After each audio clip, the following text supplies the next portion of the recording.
Police వాళ్ళే నేను చెప్పినాక ఆ రోజు నేను స్టేట్మెంట్ ఇచ్చిన, పోలీస్ కేసు నమోదు చేయండి, ఇరు వర్గాలపైన కౌన్సిలింగ్ చేయండి, భయం పెట్టండి అని చెప్పిన. ఆ రోజు పోలీసు వాళ్ళు కన్నా ఇద్దరి మీద కేసులు పెట్టి కౌన్సిలింగ్ ఇచ్చి పోలీస్ స్టైల్లో భయం పెట్టింటే ఈరోజు ప్రేమలేఖ రాస్తారా?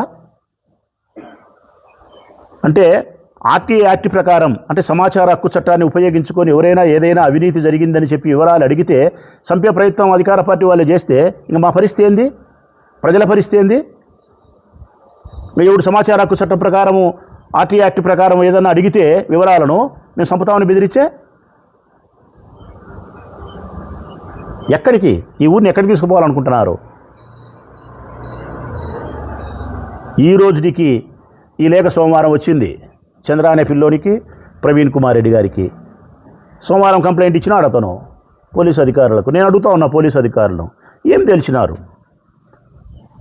ఒక మనిషిని చంపుతామని చెప్పి, రాజకీయాల్లో ఉండే మనిషిని చంపుతామని చెప్పి బెదిరింపు లేఖ వస్తే, ఆ బెదిరింపు లేఖ కంటే ముందు దానికి రిలేటెడ్గా ఒక దాడి జరిగి ఉంది, ఆ దాడికి అనుసంధానంగా ఈరోజు లేఖ వస్తే బెదిరింపు లేఖ, ఈ లేఖ మీద మీరు ఇన్వెస్టిగేషన్ చేస్తే ఏం తేలింది? గుర్తించినారా? గుర్తించిన వాళ్ళ పేరు ఏందో మీడియా ముందర చెప్పి కేసు పెట్టినారా? అది వైఎస్ఆర్ కాంగ్రెస్ పార్టీ వాళ్ళు రాసినారా?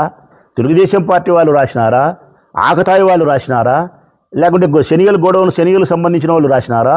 ఎస్ఎస్ మాల్కు సంబంధించి రాసినారా? టౌన్ బ్యాంకింగ్కి సంబంధించి రాసినారా? లేకుంటే రాచమల్లే రాసినాడా? రాపిచ్చినాడా? చాలా కదా పోలీసు వాళ్ళు.